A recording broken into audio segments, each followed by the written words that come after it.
সবাইকে good morning. কেমন আছেন সবাই? এই যে আম কাটতে বসে গেছি। আমের কাসুন্দি বানাবো।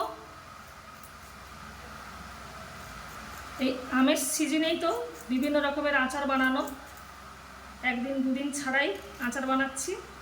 আমটাকে এইভাবে কেটে নেব। এটা ঝুড়ো আমের কাসুন্দি বলে। এইভাবে একদম সরু সরু করে কেটে নেব।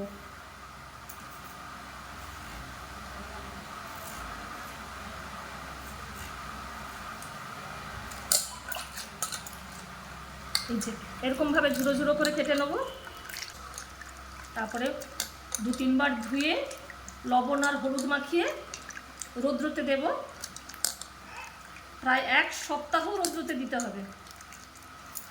একদম যখন নরম হয়ে যাবে তারপরে সর্ষে বাটা মাখিয়ে বয়ামের মধ্যে তেল দিয়ে রাখতে হবে। দেখাবো, শেয়ার করব। সব আমগুলোকে এইভাবে কেটে নেব। যে আমের আঁঠিগুলো প্রচুর শক্ত, এই যে এই আমের আঁঠিটা প্রচুর শক্ত, ধার থেকে এইভাবে কেটে নেব।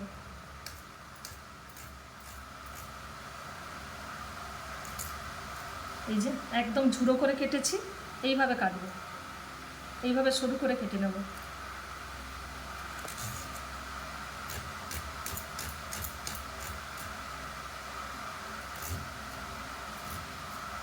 এইভাবে কেটে নেব।